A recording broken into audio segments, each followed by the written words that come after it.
Assalamualaikum warahmatullahi wabarakatuh, teman-teman semuanya. Pada pagi ini, saya akan membahas tentang bagaimana ketika kita ini akan mengikuti asesmen untuk skema trainer atau instruktur. Kalau di BNSP ini KKNI level 4. Jadi dari mulai pengisian APL 1 sampai dengan nanti ada berbagai macam materi-materi berikutnya yang kaitannya dengan pengisian form. Karena ini menjadi penting sekali untuk melengkapi dari dokumen portofolio dan juga kegiatan untuk memenuhi dari form-form yang disiapkan sebelum proses asesmen.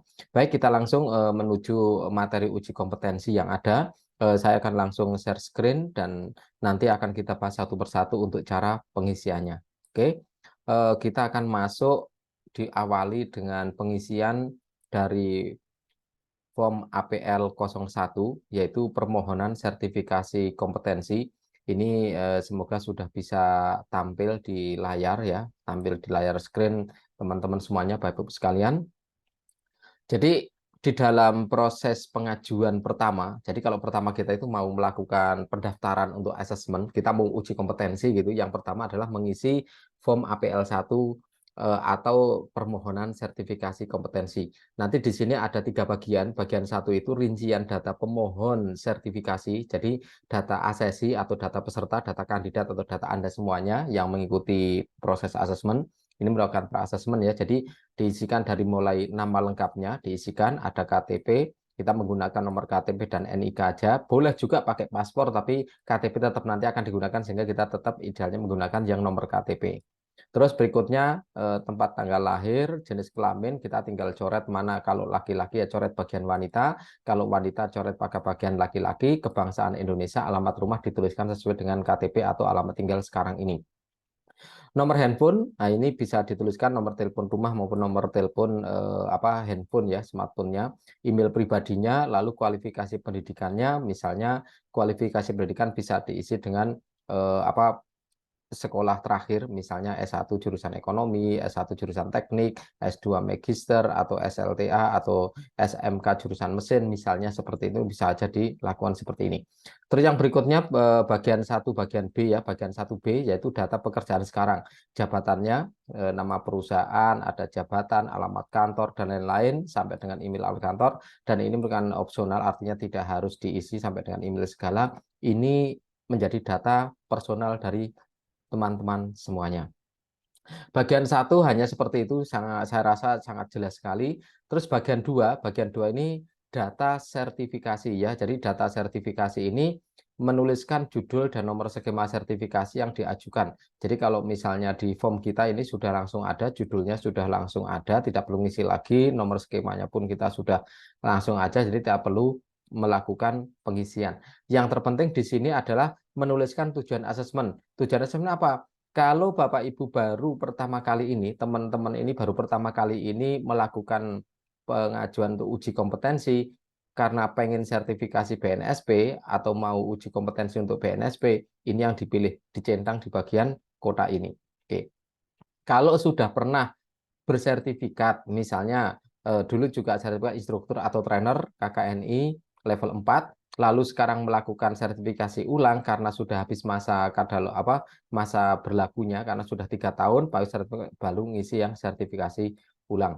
Kalau melakukan misalnya untuk pengakuan kompetensi terkini, wah ini pengen lagi untuk supaya misalnya mau ngelamar pekerjaan supaya diakui dan lain-lain, ini bisa menggunakan ini. Kalau misalnya mau rekognisi ya, pembelajaran lampu itu maksudnya dulu pernah ikut TOT, pernah ikut training menjadi seorang trainer dan lain-lain, bisa ini. Tapi ini tidak ada, kalau sertifikat BNSP nanti yang ada di 2 ini ya, itu. Atau yang lainnya. Lainnya itu apa misalnya? Bisa digunakan ini sebagai salah satu proses untuk melakukan proses apa ya, kalau kita bilang sebagai rekrutmen tenaga kerja, ini sebagai sarana uji untuk menguji misalnya ada perusahaan yang membutuhkan seorang trainer, membuka lowongan kerja seorang trainer, diuji dengan konsep dari sertifikasi ini. Ini juga bisa dilakukan sehingga ada yang lainnya. Oke, yang berikutnya lagi pada bagian yang kedua ini ada dituliskan di sana menu, yaitu unit kompetensi yang akan dikemas dalam satuan asesmen ya. Di sini ada kode unitnya. Ini kode unit itu nomornya ini, ada kode unit. Lalu ada judul unit ini. Ada 14 ya. Jadi judul unit juga ada 14. Dari 14 ini merupakan kompetensi yang nanti akan disampaikan oleh teman-teman, portofolio bentuknya, dokumen bentuknya, ataupun bentuk lain sebagai bukti bahwa teman-teman kompetensi. Jadi apa yang nanti didata, apa yang menjadi kemampuan dari teman-teman yang terdeskripsi di dalam dokumen portofolio nanti akan dilakukan proses dibandingkan dengan judul unit yang ada ini sebagai bentuk kompetensi. Jadi kalau misalnya nanti ternyata seluruh portofolio, seluruh lampiran-lampiran dokumen yang dikumpulkan, yang ditunjukkan, juga presentasi, juga melakukan proses demonstrasi dari teman-teman itu sudah bisa memenuhi dari seluruh judul unit 14 ini, maka teman-teman nanti akan dinyatakan kompeten. Jenis standar atau standar khusus, standar nasional, SKKNI, dan lain-lain yang berkaitan ini ada di kolom bagian sebelah kanannya. Jadi ini ada 14 unit yang nanti akan diujikan supaya teman-teman nanti bersertifikat BNPB sebagai seorang trainer atau instruktur KKNI level 4. Jadi ada 14 ini. Yang di berikutnya itu bagian 3 ada bukti kelengkapan pemohon. Jadi ini sebagai persyaratan dasar ketika mau mengajukan uji kompetensi.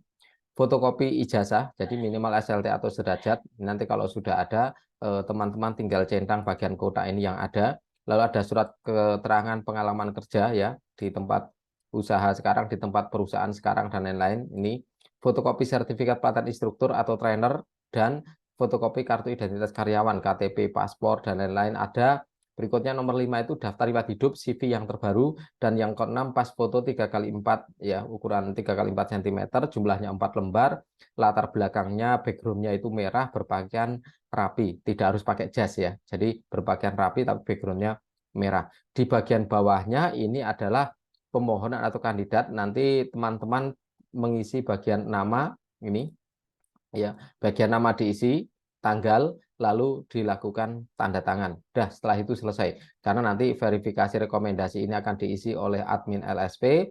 Apakah seluruh syarat ini sudah memenuhi belum? Kalau memenuhi nanti akan diterima dan selanjutnya sebagai peserta sertifikasi. Tapi kalau syarat yang kurang nanti akan ditagih lagi. Ini masih ada syarat yang kurang untuk supaya dilengkapi. Admin LSP dan lain-lain di bawah ini tidak perlu ditandatangani. Ini nanti yang mengisi dari bagian LSP. Oke. Saya masuk ke bagian APL 02. Jadi nanti kalau di teman-teman yang melihat video ini, kalau mau ada pertanyaan-pertanyaan, nanti dipersilakan lewat Japri, lewat chat, WhatsApp, boleh juga lewat komentar, tapi lebih cepat kalau menggunakan komunikasi via WhatsApp dengan nomor saya ya di 0812 261 00050. Baik, yang berikutnya lagi ada form APL 02 asesmen mandiri. Asesmen mandiri itu merupakan form yang yang menyatakan sebagai pembuktian diri, pengakuan diri. Saya ini udah kompeten loh. Nah, kompetennya di apa saja? Di bawah ini ada beberapa pertanyaan, ada beberapa hal, ada beberapa yang kaitan dengan unit kompetensi yang masing-masing itu merupakan pertanyaan sesuai dengan elemen-elemen kompetensi. Sehingga di sini akan ditanyakan misalnya di unit kompetensi pertama, menerapkan prinsip kesehatan kerja untuk mengendalikan resiko K3. Di sini ada beberapa pertanyaan yang berupa elemen-elemen ya. Ini dapatkah saya mengenali hazard di tempat kerja yang berpotensi menimbulkan efek kesehatan yang merugikan?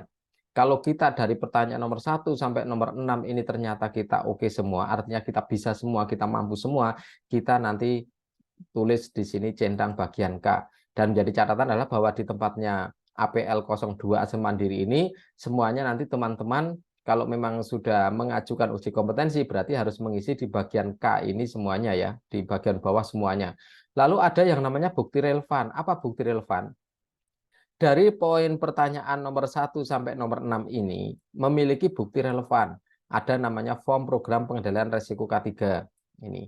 Ada namanya rekaman pengendalian resiko K3. Misalnya pas sebelum pelatihan, kita menyarankan supaya peserta untuk mengetahui titik kumpul di mana, titik ke tangga daruratnya di mana, terus nanti kalau terjadi apa-apa harus bagaimana. Ini termasuk rekaman pengendalian ini bagaimana bisa bentuk video, bentuk foto, dan bisa bentuk checklist bahkan ya. Checklist kalau sudah disampaikan sebagai pengendalian K3. Ini merupakan salah satu bentuk bukti yang relevan. Unit kompetensi yang kedua mengaplikasikan keterampilan dasar komunikasi. Jadi di sini juga ada 4 pertanyaan, ya. Bukti yang relevan ada form rancangan komunikasi informasi pelatihan, ada rekaman informasi pelatihan. Rekaman informasi pelatihan itu bentuknya bisa ketika kita mengajar itu menjadi bentuk foto, itu sudah menjadi bukti rekaman juga. Form rancangan komunikasi misalnya, ini kita mengajar di daerah misalnya katakan di daerah Kalimantan sehingga nanti akan menyisipkan bahasa-bahasa adat, bahasa ibu di sana, akan menyisipkan budaya-budaya yang di sana sebagai alat untuk menarik. Ini menjadi form rancangan komunikasi informasi pelatihan. Jadi kita punya rencana-rencana apa yang mau kita lakukan ketika melakukan pelatihan di daerah yang berbeda, budaya berbeda, bahasa berbeda, maka kadang-kadang kita akan menyisipkan hal yang berbeda. Dan ini dituliskan sebagai bentuk rancangan atau dituliskan sebagai planning di pelatihan. Yang berikutnya lagi, dapatkah saya mempersiapkan presentasi? Ini kaitannya dengan uji unit kompetensi melakukan presentasi. Jadi ada 2 pertanyaan, dapatkah saya sampaikan presentasi, dapatkah saya menyampaikan materi presentasi. Jadi ada SOP presentasi. Jadi kalau mau presentasi, SOP-nya itu apa? Apakah menggunakan sarana, dari mulai menggunakan sarana bahan tayang seperti PowerPoint, atau pakai Canva, atau pakai yang lain-lain ya. Lalu rancangan program pelatihan, membuat sebuah RPP, rancangan program pelatihan. Ini sebagai bukti yang relevannya. Yang berikutnya lagi ada menyusun program pelatihan ya. Jadi nanti menyusun program pelatihan itu nomor 1 sampai 6, pertanyaannya ada 6 ini, dari mulai menentukan kualifikasi sampai dengan mengvalidasi program. Apa yang menjadi bukti relevan? Bisa dokumen program pelatihan, ada misalnya di sini ada foto-foto ketika melakukan rancangan pelatihan bersama tim, ada misalnya di sini ada screenshot kita browsing materi-materi, baca buku atau buku yang difoto, buku sebagai dasar untuk membuat sebuah pelatihan dan lain-lain. Yang berikutnya lagi ada unit kompetensi merencanakan penyajian materi pelatihan. Jadi ada dokumen program pelatihan sama dengan yang atas. Jadi ini ada beberapa bukti, ya, beberapa bukti portofolio yang nanti memang akan digunakan ke beberapa unit kompetensi. Jadi misalnya seperti ini, di unit kompetensi menyusun program pelatihan, lalu ada unit kompetensi merencanakan penyajian materi, ada unit kompetensi melaksanakan pelatihan tatap muka, ada unit kompetensi mengorganisasikan asesmen, ternyata memiliki bukti relevan yang sama. Artinya apa? Bukti relevan ini bisa digunakan, portofolio bisa digunakan sebagai bukti dari beberapa poin unit kompetensi. Oke, kita langsung lanjut aja ke bagian yang berikutnya, mengakses kompetensi. Ini pertanyaannya ada 1 sampai dengan 5, karena form ini nanti saya bagikan, nanti teman-teman akan langsung membacanya ya. Jadi akan langsung untuk membuatnya. Dokumen berita acara asesmen. Apa sih dokumen berita acara asesmen? Jadi dapat sampaikan dan melihat lingkungan asesmen, mengumpulkan bukti. Ini ketika kita melakukan proses asesmen, mengakses kompetensi ini, bisa kalau di dalam program pelatihan itu ada namanya post test. Ini juga sebuah bentuk. Jadi ada rekamannya ketika melaporkan keputusan, apakah dia lulus dan tidak lulus, dan lain-lain itu ada di sini. Dia memang kompetensinya, skillnya sudah memenuhi, kompeten atau belum, ini juga bisa dilihat dari ketika kita mengakses kompetensi. Misalnya, kita mengajarkan cara pemasangan rantai gal di dalam alat-alat berat misalnya. Ada SOP-nya, lalu ditunjukkan ketika dia melakukan proses melakukan bisa dilakukan, ada checkpoint-nya, ada checklist-nya, apa yang sudah dilakukan, apa yang ditambahkan, bagaimana dengan oli, bagaimana dengan grease-nya, bagaimana sarana yang digunakan, dan lain-lain. Berarti ini kita sudah melakukan dokumen berita acara asesmen ketika ini semuanya dilaporkan. Yang berikutnya lagi ada unit kompetensi menyusun modul pelatihan kerja. Jadi ada dokumen modul pelatihan yang nanti bisa disiapkan. Jadi pertanyaannya nomor 1 sampai dengan nomor 5 ya, cukup banyak.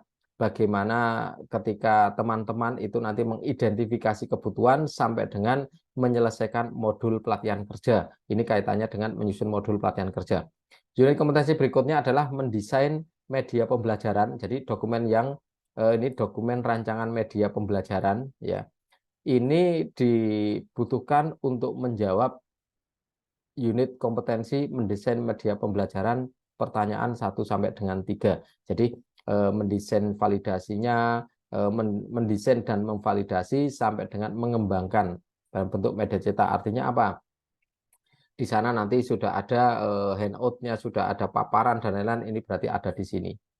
Yang berikut unit kompetensi mendesain pembelajaran inovatif untuk suatu program pelatihan. Jadi di sini ada pertanyaan kaitan penggunaan teknologi informasi, misalnya menggunakan Zoom, misalnya WhatsApp Group, ini masuk di dokumen program pelatihan seperti yang di atas. Bagaimana ketika kita menggunakan teknologi digital, teknologi informasi dan komunikasi untuk mendesain media pembelajaran. Misalnya dengan tutorial menggunakan video, seperti yang sekarang saya lakukan adalah membuat tutorial video bagaimana mengisi APL 1, APL 2, dan seterusnya. Ini berarti sudah menggunakan teknologi informasi dan komunikasi. Sehingga ketika nanti di tempat pelatihan, ini misalnya sudah dilihat, maka teman-teman yang akan mengikuti sudah bisa langsung mengisi, tidak perlu dijabarkan lagi satu persatu. Ini salah satu proses menggunakan teknologi informasi dan komunikasi. Oke.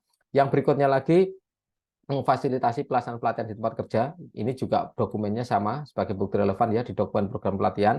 Di bawahnya juga sama, memonitor pelaksanaan pelatihan. Di bawahnya ada lagi melakukan tindakan korektif pelaksanaan pelatihan, yaitu dapatkah saya menganalisis laporan hasil monitoring dan hasil evaluasi pelaksanaan pelatihan sampai dengan melakukan tindakan korektif. Sampai dengan di sini, ini sudah ada 14 unit kompetensi. Teman-teman di APL 2 diisi bagian K, ya, kompeten semuanya dicentang, bagian bukti yang relevan nanti disiapkan. Ini sebagai lampirannya. Dan yang terakhir di bagian tanda tangan di APL 2, teman-teman ada di bagian asesi, ini dikasih nama, tanggal, tanda tangan, setelah itu selesai. Nanti kalau biasanya, kalau pada saat asesmen, kadang-kadang kita sudah tahu nama asesornya, boleh dituliskan nama asesor, nomor matnya, lalu ada tanggalnya, tanda tangan biar asesor. Nanti ini rekomendasi ini juga diisi oleh asesor, jangan diisi oleh kita, karena ini kewenangan dari asesor yang menentukan ini dapat dilanjutkan atau tidak dapat dilanjutkan. Dari mana melihatnya asesor ini bisa dilanjutkan dan tidak? Dari yang namanya bukti relevan. Ini bukti relevan ini yang menjadi portofolio, menjadi lampiran, yang menjadi bukti dan lain-lain, ini nanti akan digunakan sebagai rekomendasi apakah nanti dapat dilanjutkan proses asesmen atau harus mencukupi terlebih dahulu sehingga belum dapat dilanjutkan untuk asesmennya. Gitu. Oke, yang berikutnya lagi, kita masuk ke tempatnya peta instrumen asesmen hasil pendekatan asesmen dan perencanaan asesmen, ya. Di sini ada judul sama nomornya sudah ada. Di bagian tempat uji kompetensi, ya, TUK, ini coret di bagian tempat kerja dan mandi, dicoret aja, kita pakai yang sewaktu. Nama asesor nanti kalau sudah ditentukan pada saat asesmen nanti kan sudah ada diumumkan nama asesornya siapa, ini dituliskan namanya, nama lengkap asesornya, ya, di sini dituliskan. Lalu tanggal asesmennya itu sesuai dengan jadwal asesmen yang direncanakan atau dilaksanakan pada saat itu. Misalnya dilaksanakan pada 18 Agustus, berarti dilaksanakan pada 18 Agustus. Oke. Yang berikutnya lagi untuk materi uji kompetensi ini yang mengisi itu nanti asesor, jadi nanti kosongkan aja di bagian ini, dikosongkan aja. Itu teman-teman hanya mengisi bagian atas itu dan bisa pindah ke persetujuan asesmen dan kerahasiaan. Kok kenapa pakai persetujuan asesmen dan kerahasiaan? Jadi di sini itu ada semacam kayak perjanjian antara asesi dengan asesor bahwa proses asesmen itu merupakan proses kerahasiaan dan prosesnya itu nanti dilakukan ini ya. Jadi ada asesi bahwa saya sudah mendapatkan penjelasan, dijelaskan dulu. Kalau misalnya nanti mau banding, kalau dan lain-lain itu dijelaskan nanti akan saya masuk di form banding. Lalu asesor menyatakan tidak membuka hasil pekerjaan. Jadi apapun misalnya Anda asesi teman-teman semuanya, misalnya kok belum kompeten dan lain-lain, asesor tidak akan menyampaikan kepada orang lain karena tidak ada kewajiban menyampaikan ke orang lain. Jadi kalau misalnya ada bagian apa yang kurang pun asesor merahasiakan, artinya dia hanya akan memberikan informasi kepada pihak-pihak yang berwenang yang berhubungan dengan kewajiban sebagai asesor saja. Nanti teman-teman akan diisi, ini udah diisi ya dari bawah. Di bagian bukti yang dikumpulkan, ini verifikasi portofolio. Verifikasi portofolio itu artinya melihat kembali bukti-bukti yang tadi yang relevan di APL 2, bukti-bukti yang dikumpulkan, ini nanti dicentang. Lalu teman-teman juga nanti akan dilakukan proses tes tertulis, ya, tes tertulis. Jadi mengerjakan soal-soal, ini juga nanti dicentang. Teman-teman juga akan melakukan proses demonstrasi untuk memberikan materi pelatihan atau presentasi micro teaching ya. Ini juga melakukan nanti dicentang juga. Terus nanti ada wawancara, ini juga dilakukan centang karena juga biasanya ada proses wawancaranya. Nanti pelaksanaan asesmen disepakati, ini hari dan tanggal pelaksanaan asesmen dituliskan, oke. Terus ada waktu, dituliskan ya, waktunya itu jam berapa sampai jam berapa. Lalu tempat uji kompetensi di sini Cuat Consulting. Oke, jadi itu nanti diisi dengan Cuat Consulting. Yang berikutnya lagi, ini sudah nanti tinggal dibaca, di mana tanda tangan teman-teman di bagian asesi. Jadi bagian asesi ini diberikan tanda tangan, lalu di sini dikasih tanggal. Oke, ini selesai untuk yang mapa form AK1 ya. Kita masuk ke form AK4 banding assessment. Kok ada namanya banding assessment? Yes. Jadi banding assessment itu digunakan ketika teman-teman misalnya sudah dinyatakan dalam 14 unit kompetensi, ada satu unit kompetensi dinyatakan belum kompeten, sehingga teman-teman naik banding. Saya belum kompeten, dinyatakan belum, padahal saya kompeten. Saya merasa sudah kompeten, kok kenapa dinyatakan belum kompeten? Nanti teman-teman punya hak untuk melakukan banding assessment. Ini diisi nama teman-teman, ya, nama asesor, tanggal asesmennya berapa, lalu ada pertanyaan ini dijawab dengan beberapa ya atau tidak. Terus yang berikutnya lagi di paling bawah nanti baru tanda tangan teman-teman. Ini digunakan apabila teman-teman ada materi, ada unit kompetensi yang dinyatakan belum kompeten. Dan ini kalau jarang ya terjadi, kalau misalnya ada asesmen, lalu asesi itu dinyatakan kompeten, kok dia naik banding. Saya kan sebenarnya belum kompeten, kok dinyatakan kompeten gitu, enggak ada. Karena rata-rata pengennya kompeten, sehingga banding asesmen itu digunakan hanya pada saat belum kompeten, sehingga dia mengajukan banding. Dan ini jarang sekali terjadi. Ini supaya nanti juga teman-teman pun juga semoga tidak terjadi. Oke, yang berikutnya lagi ada yang namanya form IA06, daftar pertanyaan tertulis. Ini IC ya. Jadi ini nanti teman-teman tinggal ngisi, ini coret bagian tempat kerja, dan mandirinya dicoret karena kita pakai sewaktu, nama asesor ditulis, nanti nama asesinya Anda, nama teman-teman semua, tanggal asesmen itu tanggal pelaksanaan, lalu di bawah ini itu ada namanya pertanyaan dan lembar jawaban. Ini pertanyaan, sebutkan hal-hal yang perlu diperhatikan dalam menyusun program pelatihan, nanti teman-teman menuliskan di sini. Kalau tidak cukup, teman-teman menuliskan di lembar sebaliknya yang kosong. Lalu apa bagian ini? Bagian B dan K ini nanti yang ngisi asesor. Jadi asesor nanti melihat jawaban dari teman-teman ini, nanti akan menentukan ini sudah kompeten atau belum. Kalau kompeten nanti yang bagian K ini yang diisi, kalau belum kompeten ini bagian sini, bisa jadi untuk perbaikan. Jadi jawaban ini nanti akan dilakukan proses evaluasi oleh seorang asesor untuk memberikan rekomendasi kepada Anda per masing-masing pertanyaan. Ini ada pertanyaan satu, ada kedua, dan seterusnya ya. Jadi ada beberapa pertanyaan yang nanti dikerjakan oleh teman-teman. Kalau pertanyaannya sudah selesai, nanti teman-teman mengisi di sini di bagian asesi, nama, tanggal, dan tanda tangan. Jadi ini nama, tanggalnya, tanda tangan diisi bagian sini. Kalau nama asesor mau diisikan pun tidak apa-apa, nama asesornya. Nomor matnya biasanya juga diumumkan, kalau tanda tangannya jangan. Jadi ini cukup Anda lebih fokus ke bagian asesi. Oke, ini tes tertulis. Yang berikutnya lagi ada namanya checklist verifikasi portofolio. Anda nanti hanya di sini TUK ya. Anda mengisi centang bagian sewaktu, nama TUK-nya kalau di tempat saya namanya TUK Cuat Consulting ya. Jadi di sini namanya nanti Cuat Consulting.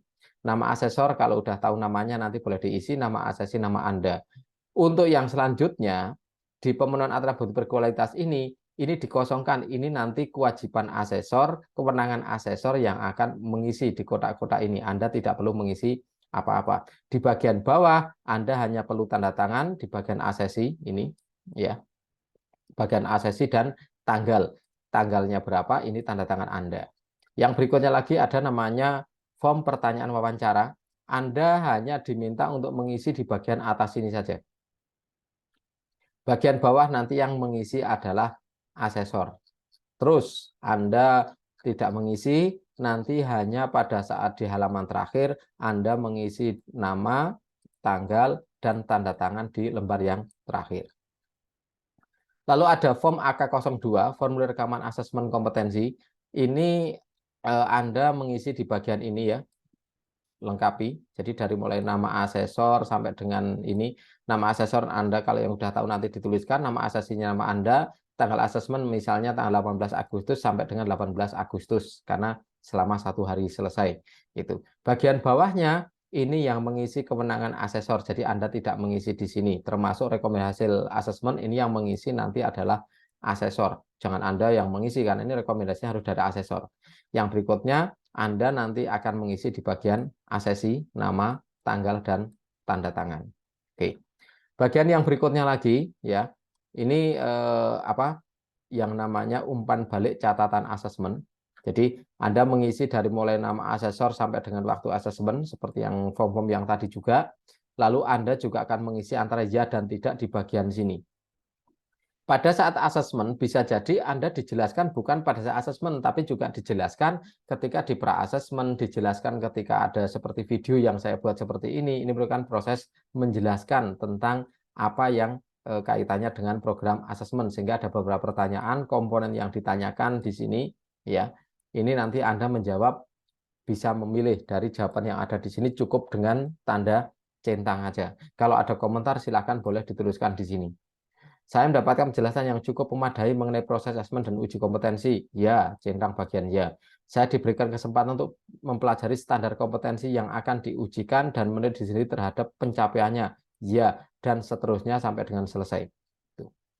Berikutnya lagi, ini laporan asesmen itu bagian asesor yang membuat, meninjau proses asesmen juga nanti ada pihak ketiga peninjau, ada memberikan kontribusi dalam validasi asesmen, ini juga nanti dari yang lain ya, asesor, supaya bisa menjalankan, dan tugas Anda untuk pengisian dari MUK ini sementara sudah selesai. Saya rasa kalau ada pertanyaan nanti hanya tinggal masuk ke WhatsApp, tinggal masuk ke tempatnya Japri ke saya untuk nanti bisa diskusi lebih lanjut. Anda bisa japri ke saya Yan Subianto di 0812 261 0050. Oke, saya rasa sekian yang saya sampaikan kepada teman-teman semuanya. Cukup mudah dan cukup jelas untuk mengisinya, sehingga video ini insya Allah menjadi sangat bermanfaat untuk Anda ketika mau melakukan proses pengajuan asesmen atau uji kompetensi sebagai seorang trainer atau instruktur KKNI level 4 BNSP. Demikian yang dari saya, kalau ada kurangnya saya mohon maaf yang sebesar-besarnya. Terima kasih, semoga menjadi kemanfaatan untuk kita semuanya. Wassalamualaikum warahmatullahi wabarakatuh.